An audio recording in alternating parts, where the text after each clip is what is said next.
কারোর বাবা, কারোর বা মা চাকরি করতেন দুর্গাপুর প্রজেক্ট লিমিটেডে। চাকরিরত অবস্থায় মৃত্যু হয়েছে তাদের, কিন্তু নিয়ম অনুযায়ী প্রাপ্য চাকরি আজ পর্যন্ত জুটেনি পোষ্যের ভাগ্যে। কবে জুটবে তারও কোনো স্থিরতা নেই। বারংবার ডিপিএল কর্তৃপক্ষের কাছে আবেদন নিবেদনেও চিড়ে ভেজেনি। তাই বৃহত্তম আন্দোলনের পথে ডিপিএল এর ৭৫টি পরিবার। জীবনযুদ্ধে লড়তে লড়তে সহায় সম্বলহীন মানুষগুলির পিঠ দেওয়ালে। কেউ কেউ ভাবছেন আত্মহত্যার কথাও।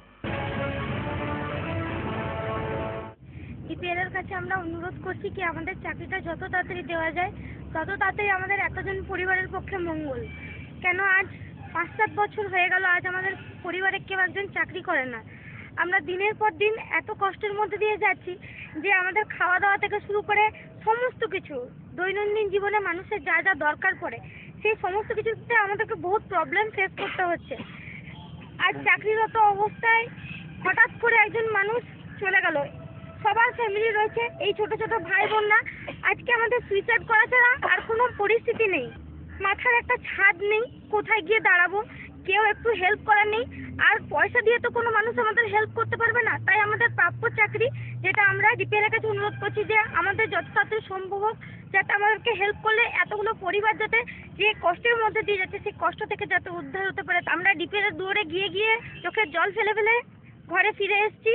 হ্যাঁ, ওনারা বলেছেন সবার যখন চাকরি হবে তখন তোমাদের চাকরি হবে, কিন্তু সবার আজকে প্রশ্ন এটাই এসছে কি আজকে সবার চাকরিটা কোন দিন হবে, কত তারিখে, সেই ডেটটা কবে, আর আর কতদিন আমরা এরকম ভাবে পড়ে থাকবো। ছাড়া আর কোনো রাস্তা নেই আমাদের।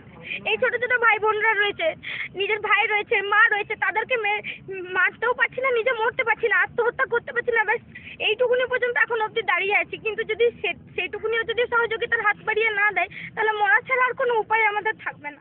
ডিপিএল এর শাসক দলের নেতাদের কাছে বারংবার দরবার করেও আশার বাণী কিছু শুনতে না পেয়ে আমরণ অনশনের কথাও ভাবছেন কেউ কেউ।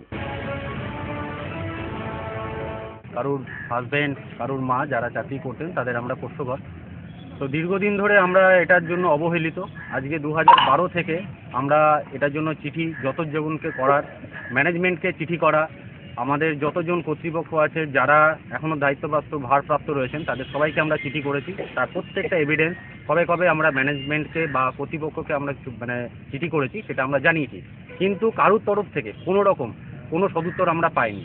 ইনক্লুডিং আমরা যতজন রুলিং পার্টির যতজন নেতা আছেন, নেত্রী আছেন, সবাইকে আমরা জানিয়েছি, কারুর কাছ থেকে কোনো রকম সহযোগিতার আমরা হাত পাইনি। এই মতো অবস্থায় আমাদের একটাই এখন করণীয়, সেটা হচ্ছে আমরা বৃহত্তর আন্দোলনে এগিয়ে পড়ব। যদি না হয়, ম্যানেজমেন্টের তরফ থেকে যদি কোনো রকম সদুত্তর আমরা না পাই, আমাদের আর কোনো উপায় থাকবে না একটা বড় সড়ো আন্দোলন ছাড়া। কারণ আমাদের বাড়ির যে অবস্থা, আমাদের দৈনন্দিন অবস্থা খুবই খারাপ। বুধবার সকালে ডিপিএল কলোনি সংলগ্ন গ্যামন ব্রিজ মাঠে জড়ো হন প্রায় ৭৫টি পরিবারের মানুষজন। পোষ্যের চাকরির দাবিতে অনড় মানুষজনের ভাবভঙ্গি বলে দিচ্ছে তাদের অসহায়তার কথা। এর পাশাপাশি ডিপিএল কর্তৃপক্ষের গোয়েঙ্গচ্ছ দায়সারা মনোভাবও শিল্পাঞ্চলে সুবিদিত।